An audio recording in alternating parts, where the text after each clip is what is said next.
Good morning. You know, when I was walking down and listening to Tom and Pete, my mind goes back to a time almost 38 years ago. It was a time not like this. It was a quiet evening.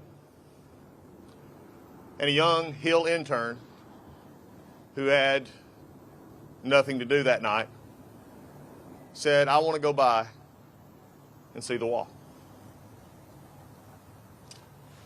And I walked the same path that I walked about 15 minutes ago, except by myself. It was at night, and as those of you who know, it has a special place here at night.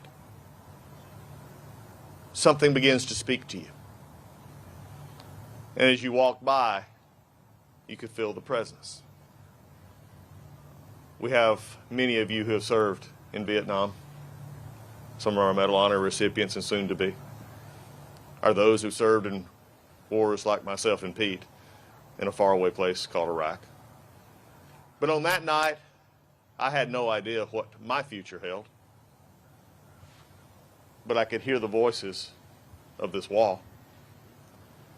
I didn't know what to expect. It was my first time. As I walked down through there, I began to see the very things that you see at the foot of this wall now.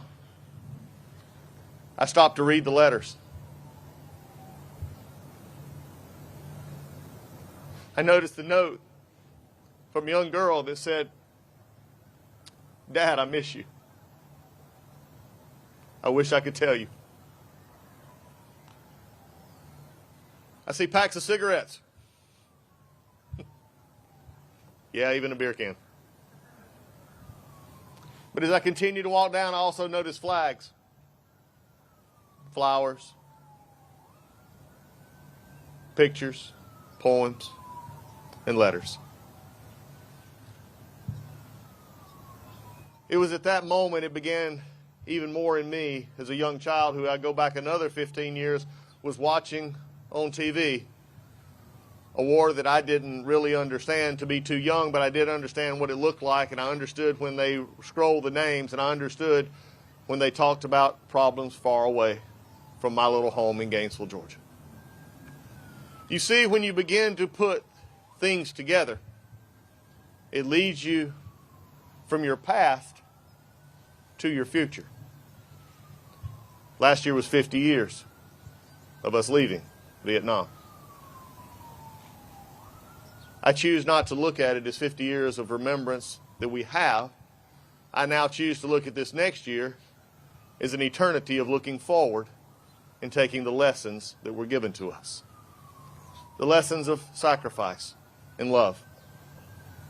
The lessons of a young man who I served with in the Georgia State House, who was, when he was young, came home, and I remember sitting in the little anteroom off the Georgia House floor, and he looked at me because I was getting ready to deploy. And this is a man who didn't say a lot, Tom. But he began to talk, and with tears welled up in his eyes, and he said, I'm going to tell you something, Doug. When you come home, I'm going to be there. He said, I'm going to say, it's good to see you. He said, because when I got home, I got into a cab, and the cab driver looked at me and saw me in my uniform, and he said, did you just come over? And I said, yes, I just got home. He said, get out. Never again. The warriors of this country are the ones who support everything that we get to do. From the press to the protesters, from the good to the bad, it is those who raise their right hand and say, I will go because others have went before me. I will go because I have been given more than I could ever repay. When President Trump honored me by putting me in this position, a lifetime of experience began to come together. Not something I expected. And just as I was walking down just a few minutes ago, I never thought that my pathway to the VA would be a pathway that started over 38 years ago, with the voice of this wall still speaking to me. The Vietnam veteran changed the VA more than any generation it has been around. It came back and was met with not the adequate care that it should have gotten. It came back and met with almost, frankly, no care and left by themselves. They stood up and said never. They stood up and said not again. They stood up and helped shape us into the VA we are today. Vet centers are there because of the Vietnam generation. The vet centers that I think are the greatest thing in the world because they hit every veteran no matter where they are, and they say, you have a home here. They took our hospitals and said, you got to learn to treat us better. They took our benefits and went to Congress and said, you're missing some, and we don't want to forget. And for those of us who still long for those over 1,000 to come back home, we will never stop, we will never forget, and they will always be on our mind. But when a generation impacts a country like the Vietnam generation did, and the generation of people that I serve as Secretary of VA, and those that Pete does at the Secretary of War, it's a reminder that these names will be forever etched. There may be fewer things placed at the base. There may be some who don't have a personal memory. But for those of us who will gather every year on this day, we will remember. But then I also promise you this: we will look forward. We will take what this generation gave to us, and we'll never stop asking, especially at my department, who we put first. And that is the veteran. Because Vietnam taught us that if we don't put the veteran first, this country has put itself last. And I will never stand for that.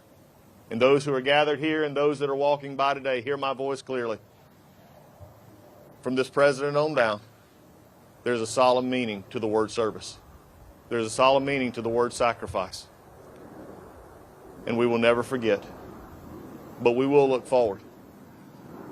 Because I have found that sometimes when you look backwards too much, you forget where you're going. Thank you to this generation who could have stopped, who could have got mad, who could have got bitter, who could have turned away from the very country that had sent it. But thank God you remembered why you raised your right hand. Why you went. Because when you came home, you looked forward. And it is that forward that brings us here today. For generations may not hear what I speak or any of us spoke today, but I do know that as long as veterans band together, is this brotherhood and sisterhood of those who serve, remember, we'll always remember why this country is strong.